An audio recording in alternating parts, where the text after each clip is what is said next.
की पॉसिबिलिटी बनेगी, बिल्कुल बनेगी, अगर वाकई में ये आज का जो मूव है वो फर्स्ट को फिजल आउट नहीं होता है। तो ये एक मार्केट ने एक चीज़ जो की थी, एक बीच में से लग रहा था कि ट्रेंडिंग डाउनवर्ड सीरीज़ है, उसको अरेस्ट किया मार्केट ने करीब 15-16 मार्च को, और वहाँ से चलना शुरू किया। और अब जो आज एक्सपायरी पे मूव्स आ रहे हैं वो क्लियरली बुल्स को एक वापस एक मोमेंटम दिलाएंगे। बस ये 1 अप्रैल को और चल जाए ये मूव, तो मुझे लग रहा है कि फिर मोमेंटम अच्छा रहेगा मार्केट के लिए, शानदार मोमेंटम पॉसिबल है। ओके, 1 अप्रैल क्रिटिकल डे रहेगा। मीनवाइल चलिए अभी कॉल्स लेना शुरू करते हैं। आपने मार्केट की हल्की सी समरी को समझा। हमारे साथ विकास सालुक्य, रचना वैद्य फ्रेश पर्सपेक्टिव लेके, अमित सेठ, मानस जायसवाल पिछले कार्यक्रम से इस कार्यक्रम में भी आ रहे हैं। रचना जी गुड मॉर्निंग, आपका कन्विक्शन ट्रेड इस वक्त का? जी गुड मॉर्निंग। और मेरा इस वक्त का जो कन्विक्शन ट्रेड रहेगा उसमें एक हीरो मोटोकॉर्प रहेगा अपसाइड पे और दूसरा सन फार्मा फ्यूचर्स अपसाइड पे। दोनों अप्रैल फ्यूचर्स की बात हो रही है। पहले अगर हीरो मोटोकॉर्प की बात करें तो यहाँ पे एक गिरावट के बाद ठीक ठाक बेस बना के अपवर्ड मूवमेंट शुरू होने जा रही है। यहाँ पे risk reward ratio is quite favourable. तो यहाँ पे हीरो मोटोकॉर्प के अप्रैल फ्यूचर्स में 4670 इज द करंट प्राइस। यहाँ पे अगर हम 4630 पे एसएल लगाए और अगर इसको लॉन्ग करें 30 रुपए के एसएल के साथ, तो अपर साइड पे हमें यहाँ पे आने वाले दिनों में 4825 और 4850 के लेवल्स दिख सकते हैं। ये एक दिन का कॉल नहीं है, इसको कैरी करना होगा, 2 या 3 दिन में ये नंबर्स हमें दिखने चाहिए 4825 एंड 50 तक के। और जहां तक सन फार्मा की बात है, सन फार्मा में भी आज फार्मा सेक्टर के हिसाब से एंड इंडिविजुअल स्टॉक के हिसाब से अच्छा मोमेंटम है। यहाँ पे भी रिस्क रिवॉर्ड रेशियो का फेवरेबल है। अप्रैल फ्यूचर्स के हिसाब से दिस इज एट 1640 के आसपास। अगर हम यहाँ पे 1620 का एसएल लगा के इसको लॉन्ग करें तो अपसाइड पे हमें आने वाले दिनों में इसमें 1690 का number with in 3 to 4 days दिख सकता है। ओके, चलिए, तो ये हो गई रचना जी की पिक्स। विकास जी गुड मॉर्निंग, आपकी पिक्स इस समय की? गुड मॉर्निंग अनुज जी। देखो ओवरऑल मार्केट में जिस हिसाब से आज मोमेंटम देखने मिला है तो अभी भी बहुत सारे स्टॉक है वो वहां पे एक अच्छा मूव कर सकते हैं। मेरा भी फार्मा में औरो फार्मा, यहाँ पे अरविंद फार्मा बाय कॉल रहेगा। अगर डेली चार्ट पे देखे तो डाउनवर्ड ट्रेंड लाइन का ब्रेकआउट यहाँ पे 107270 के आसपास का था। आज उसके ऊपर ट्रेड करते हुए देखने मिल रहा है, तो औरो फार्मा यहाँ पे बाय करना है 1140 के टारगेट के लिए। नीचे में 1050 का एक इमीडिएट कल भी हमने देखा एक अच्छा सपोर्ट लेते हुए देखने मिला। तो 1050 का स्टॉप लॉस लगा के और अरविंद फार्मा को बाय करना है 1140 के टारगेट के लिए। दूसरा मेरा तो सेल कॉल रहेगा। मुझे लगता है कि अभी भी इस स्टॉक में ऊपर की तरफ एक रजिस्टेंस देखने मिलेगा, वो है आरईसी लिमिटेड। कल भी हमने देखा था कि ऊपर से एकदम सेल ऑफ देखने मिला था पूरे दिन में। आज हालांकि एक वापस अपसाइड में एक ऊपर की तरफ एक मोमेंटम देखने मिल रहा है, लेकिन अभी भी इस काउंटर में 460 464 बहुत इंपॉर्टेंट हर्डल अभी भी देखने मिल सकता है। तो नेक्स्ट मंथ के फ्यूचर को सेल करना है, जहां पे स्टॉप लॉस निकल के आ रहा है 466 का। और नीचे में जो टारगेट देखने मिलेगा 430 के आसपास के टारगेट आरईसी लिमिटेड में यहाँ पे मुझे लगता है आते हुए देखने मिलेगा। तो आज जो भी पुल बैक रैली यहाँ पे देखने मिली, यहाँ पे एक अपॉर्चुनिटी मिली वापस कल के जो रेंज है उसके आसपास वापस ये काउंटर ट्रेड करते हुए देखने मिल रहा है। तो 458 के आसपास जैसे ही आता है तो वहां पे वापस सेल ऑफ करके जा सकते हैं। नीचे में टारगेट 430 रहेगा और स्टॉप लॉस रहेगा 466। ओके, तो यहाँ पे आपके 2 ट्रेड्स भी हो गए। अब चलते हैं अमित जी के पास। अमित जी, आपके 2 ट्रेड्स क्या रहेंगे? कार्यक्रम में स्वागत है आपका। जी जी। वीरेन जी, मेरा पहला ट्रेड रहेगा आईसीआईसीआई बैंक। इस बैंक में अगर हम इसका वीकली स्ट्रक्चर देखें तो पिछले 3 हफ्तों से कंसोलिडेट कर रहा था और डेली चार्ट्स में एक सिमेट्रिकल ट्रायंगल का ब्रेकआउट है। अगर स्टॉक यहाँ पे बंद होता है तो it's a very strong chart pattern. और काफी दिनों बाद के कंसोलिडेशन के बाद फाइनली हम यहाँ पे एक आउट परफॉर्मेंस देख रहे हैं और एक ब्रेकआउट देख रहे हैं। इंपॉर्टेंट चीज ये है कि जब मार्केट करेक्ट कर रही थी तब भी ये स्टॉक अपने 1080 1075 के लेवल्स बड़े कंफर्टेबली होल्ड कर रहा था अपने 10 और 20 डमा को। तो आईसीआईसीआई बैंक करें, बाय करें। इसका स्टॉप लॉस रहेगा 1085 का और टारगेट्स रहेंगे 1130 रुपए के टू स्टार्ट विद। एंड दूसरा स्टॉक जो मेरे को पसंद आ रहा है Indian hotels. Following trend line का यहाँ पे ब्रेकआउट है। कल के सत्र में जो ब्रेकआउट देखा था उसके वॉल्यूम्स काफी स्ट्रॉन्ग थे और आज भी हम इसमें स्ट्रेंथ देख रहे हैं। तो लगभग 592 593 का प्राइस है, 603 के टारगेट्स रहेंगे और 586 का स्टॉप लॉस रहेगा। ओके, चलिए मानस, आपकी पिक्स क्या होंगी इस समय की? तो देखिए दो स्ट्रॉन्ग स्ट्रक्चर जो ऑलरेडी परफॉर्म कर रहे हैं वहां पर आई थिंक बड़ा दौर देखने को मिल सकती है। पहला एलएनटी है जहां पर एक फ्रेश ब्रेकआउट आज देखने को मिला है। जो पहले का हाई था 3740 का, स्टॉक ने उसको ब्रीच किया, हाई टॉप साइड बॉटम का ट्रेंड है। तो एलएनटी में करंट लेवल्स पे खरीदारी करेंगे 3710, 3710 के स्टॉप लॉस से 3830, 3830 तक के टारगेट्स पॉसिबल है एलएनटी में। और इंडिगो में भी खरीदारी करनी है। एक छोटा सा करेक्शन मॉर्निंग में देखने को मिला था, लेकिन लोअर लेवल पे वापस हमें बाइंग इंटरेस्ट देखने को मिला है। तो इंडिगो में करंट लेवल्स पे खरीदारी करेंगे 3530 के स्टॉप लॉस से 3640, 3640 तक के टारगेट आपको इंडिगो में देखने को मिल सकते हैं।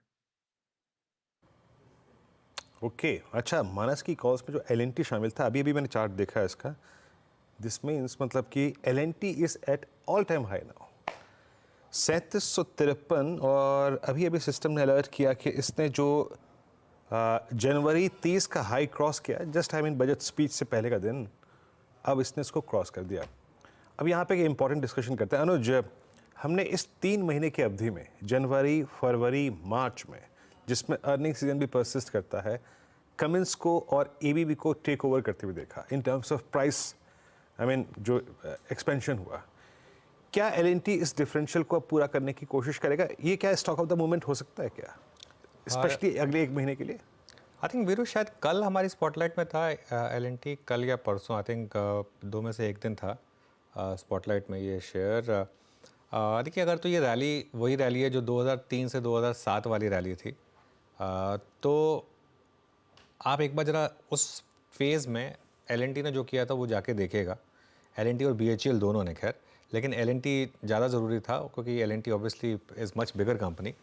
अगर तो वही रिपीट हो रहा है तो मेरे ख्याल से ये सब प्राइसेस बहुत छोटे रह जाएंगे एलएनटी के। और जब ये बुल मार्केट पूरी मैच्योर होगी तब तक मुझे हैरानी नहीं होगी अगर एलएनटी एक 5 डिजिट स्टॉक भी बन जाए, क्योंकि ये सब इंडियन इकोनॉमी की सबसे बड़ी प्रॉक्सी लार्सन एंड ट्यूब्रो है। लार्सन एंड ट्यूब्रो एक ऐसी कंपनी है जो इंडिया के हर रियल सेक्टर में है, चाहे वो कंस्ट्रक्शन हो, चाहे वो रियल एस्टेट हो, चाहे वो कैपिटल गुड्स हो, चाहे वो इवन आईटी सेक्टर हो, चाहे वो डिफेंस सेक्टर हो। ठीक है, हमारी लाइफ, चाहे वो हाईवेज़ बनाने का काम हो, मतलब कुछ भी काम आप रेलवेज़ हो, कोई भी थीम उठा के देख लें आप, एलएनटी एक डायरेक्ट प्रॉक्सी है, एक वेल मैनेज कंपनी। और मेरे ख्याल से बिल्कुल सही बोला आपने, एक अलग ट्रेजेक्टरी में स्टॉक जा रहा है। और अगर आपका लॉन्ग टर्म का व्यू है, एक ऐसा स्टॉक है जहाँ पर मेरे ख्याल से कभी आपका पैसा गया नहीं है, मतलब देर सवेर पैसा बनाई है इसमें। बात करते करते यहाँ से एक ऑर्डर की न्यूज़ भी आ गई वैसे एलएनटी पर, लेकिन हाँ खैर काफ़ी स्ट्रॉन्ग चार्ट है। बिल्कुल, एलएनटी पे ऑर्डर खबर आ गई, ऑल टाइम हाई। मानस अभी तो आपने एक डेट दिया, वो कंपल्शन थी आपकी, बट अगर ये थोड़ा मीडियम टर्म पर्सपेक्टिव से पूछूं तो अगर ये ब्रेकआउट कंफर्म हो गया तो कहाँ तक का स्विंग पॉसिबल है इसमें, अगर सीरीज पॉइंट ऑफ व्यू से लेके चलना हो तो? जी, तो देखिए बिल्कुल ऐसा लग रहा है कि जो ब्रेकआउट है वो कंफर्म हो गया है। और अगर अब हमें टारगेट उस नजरिए से सेट करने होंगे तो वो 4000 के आसपास के आते हैं। तो करंट लेवल से भी 250 रुपए का आपको देखने को मिल सकता है। पोजीशन ट्रेड अगर आप ले रहे हैं तो आपको स्टॉप लॉस थोड़े से डीप लगाने हैं, 3650 के नीचे आपको स्टॉप लॉस लगा के चलना है पोजिशनल बेसिस पे, और 4000 के टारगेट सेट करना है। चलिए अब एक काम करते हैं, अब बिग मार्केट वॉइसेस में इस फाइनेंशियल ईयर के आखिरी शो, मतलब बिग मार्केट वॉइसेस में हमारे साथ कंप्लीट सर्कल के मैनेजिंग पार्टनर और सीईओ गुरमीत चड्ढा जुड़े हैं। उनसे जानते हैं कि वो क्या अप्रोच रख रहे हैं मार्केट के लिए। गुरमीत, गुड मॉर्निंग, बहुत बहुत शुक्रिया हमारे साथ जुड़ने के लिए। बहुत शानदार बैकग्राउंड आपका, ये पीछे गोल्डन टेम्पल। हाँ जी गोल्डन टेम्पल है। ओके, गोल्डन टेम्पल पीछे। अगर मेरी किस्मत रही तो शायद इस वीकेंड पे मुझे जाने का मौका मिलेगा वहाँ पर वैसे। लेकिन गुरमीत, एक काफ़ी अच्छा साल रहा मार्केट के लिए फाइनेंशियल ईयर। मैं देख रहा था कि अगर आपने सबसे फिसड्डी इंडेक्स में भी पैसा डाला तो भी आपके 17-18% बने, और अच्छे इंडेक्स में तो 120-130% तक के रिटर्न्स मार्केट ने जनरेट करे।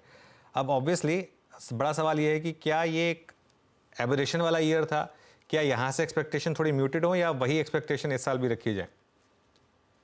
अनिल जी, पहले तो आई थिंक हमें थैंक यू करना चाहिए। बहुत अच्छा फाइनेंशियल ईयर गया है इन्वेस्टर्स के लिए, स्पेशली जिन्होंने इंडिया स्टोरी में बिलीव किया, डिसिप्लिन तरीके से स्टे पुट रहे। बहुत ज़्यादा नॉइज था नवंबर से कि ये वाला पॉकेट ओवर वैल्यूड है, यहाँ पे स्ट्रेस टेस्ट हो रहा है। मार्केट को रीजंस चाहिए होते हैं कुछ एक्सेसेस कवर करने के लिए, वो उनको मिले तो कुछ कुछ पॉकेट्स में स्मॉल मिड कैप के ब्रेकडाउन आया और अभी तक रिकवरी नहीं आई है, जबकि ब्रॉडर इंडेक्स वापस जो है ऑलमोस्ट न्यू हाई की तरफ जा रहा है, 122 की तरफ। थोड़ा सा एक्सपेक्टेशन ओवर डाउन करना चाहिए, क्योंकि specially small mid cap space में बहुत रिटर्न बना है, पीएसयू स्पेस में बहुत रिटर्न बना है, एनर्जी स्पेस में बहुत रिटर्न बना है, डिफेंस में बहुत कई पीएसयूज 2-3x हो गए हैं। तो ऑब्वियसली उन पॉकेट्स में थोड़ा केयरफुल रहने की जरूरत है। मुझे लगता है थोड़ा सा रोटेशन हमें देखने को मिल रहा है लार्ज कैप की तरफ, स्पेशली जहाँ पे अर्निंग स्ट्रांग है, जैसे एलएनटी ने न्यू हाई बनाया। अब उन्होंने कमेंट्री में बोला था उनका जो ऑर्डर प्रोस्पेक्ट है Q4 का, वो करीबन 6.3 लाख करोड़ है। तो ऑर्डर प्रोस्पेक्ट अच्छा है, मेट्रो राइडरशिप इंप्रूव हुई है हैदराबाद मेट्रो की, ओवरऑल केपेक्स साइकिल अच्छी है। सिमिलरली मुझे लगता है कुछ बैंक्स फोकस में आएंगे। बैंक निफ्टी एक रिलेटिव अंडर परफॉर्मर रहा है, specially led by the bellwether HDFC और कुछ हद तक कोटक। मुझे लगता है थोड़ा सा बैंक्स वापसी करेंगे, जैसे जैसे लिक्विडिटी ईज होगी, रेट कट शुरू होगा, कॉस्ट ऑफ फंड्स कम होंगे, तो वो एक मुझे लगता है, क्योंकि ईपीएस ग्रोथ शानदार है फाइनेंशियल्स की। तीसरा, कुछ पॉकेट्स में अच्छे एग्जिट्स हुए हैं, पी के एग्जिट्स हुए हैं, कई जगह प्रमोटर्स ने एग्जिट किया है, एमएनसी जो पेरेंट कंपनी है वहाँ पे कुछ ट्रिम्स हुए हैं, वहाँ पे कुछ अच्छी अपॉर्चुनिटीज बनी है, करेक्शन 20-25% आया है इन इवेंट्स के बाद। तो थोड़ा सा सोबरन रहिए। और अनुज, आपको याद होगा मैंने 10 ईयर जीसेक मैं 3-4 महीने से बोल रहा हूँ, जब 7.25 का लेवल था, आज 7.03 है। आपका जून में बॉन्ड इंक्लूजन होना है। गवर्नमेंट ने अभी फर्स्ट हाफ की बोरिंग अनाउंस करी है कि जो सिर्फ 7.5 लाख करोड़ है, जो कि इस डेकेड की सेकेंड लोएस्ट है। उसके अलावा लिक्विडिटी हो रहा है, तो ये बड़ा स्ट्रक्चरल ट्रेंड है। यील्ड्स नीचे आएंगी अगले 6 महीने 12 महीने में, तो आपको 10 ईयर गवर्नमेंट बॉन्ड भी डबल डिजिट रिटर्न बना के दे सकता है। ओके, 10 ईयर बॉन्ड भी डबल डिजिट रिटर्न बना के दे सकता है। बस उसमें थोड़ा टैक्सेशन वाला एंगल फंस गया, तो थोड़ा सा वो पहले एकदम जो क्लीन प्ले था वो शायद अब उतना नहीं रहा वैसे गुरमीत। मिड कैप में इस समय क्या कोई नए स्टॉक्स आपने आइडेंटिफाई किए हैं जिनको आपने ऐड किया है अपने पोर्टफोलियो में? अगर कुछ स्टॉक्स डिस्कस करना चाहें तो। तो अनुज, थोड़े से करेक्शन में हमने थोड़ा ऐड किया था। हमने एक कंपनी ऐड करी है जो कि रिसाइकलिंग में जो बॉटल्स की रिसाइकलिंग होती है, क्योंकि अभी गवर्नमेंट की एक पॉलिसी आई है कि 30% जो आपकी पेट बॉटल्स हैं उसमें रिसाइकल कंटेंट होना चाहिए। तो गणेशा इकोस्फेयर एक कंपनी है, हमने जब पीछे करेक्शन आया था ऐड करी है। हमने डिफेंस में जेन टेक्नोलॉजी ऐड किया था जब 1-2 दिन उसमें लोअर सर्किट लगा था, क्योंकि स्टॉक में काफ़ी तेज रन अप आया है। जेन बहुत अच्छा काम कर रहा है सिमुलेटर्स में, और अब एंटी ड्रोन सिस्टम्स भी बना रहा है।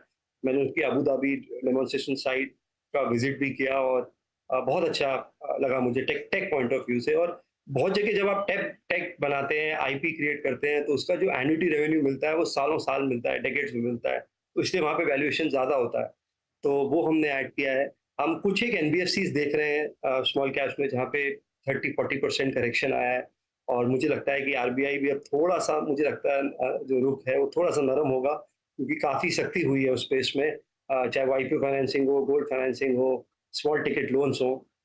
तो कुछ 1-2 एनबीएफसीज हमारे रेडार में है। कंपनी है यूग्रो कैपिटल जो एमएसएमई में सिर्फ फोकस करती है, उसको हम थोड़ा स्टडी कर रहे हैं। और थोड़ा सा हमने अपने जो एग्जिस्टिंग मिड कैप्स हैं उसमें पोजीशंस बढ़ाई, जैसे सीडीएसएल में पोजीशन बढ़ाई करेक्शन के बाद, केपीआईटी में थोड़ी पोजीशंस बढ़ाई। तो काफ़ी, अगर आप देखें, आपने पोजीशंस को ऐड किया है, नए मिड कैप्स ऐड किए हैं, जेन टेक्नोलॉजीज उसमें से एक है। गुरमीत जी नमस्कार, वीरेंद्र बोल रहा हूँ। मैं ये पूछना चाहता हूँ कि आप 2-3 दिन से डायग्नोस्टिक स्पेस में मूव दिख रहे होंगे, और आज का टॉप गेनर भी मेट्रोपोलिस है, और at I think 1812 is at day high, 52-week high, और आई थिंक ये जून 2022 के बाद का हाईएस्ट लेवल है। अभी कोटक की एक रिपोर्ट भी इस संदर्भ में प्रकाशित हुई थी कि प्राइस हाइक्स हैं, परसिस्ट कर रहे हैं। आपका व्यू डायग्नोस्टिक्स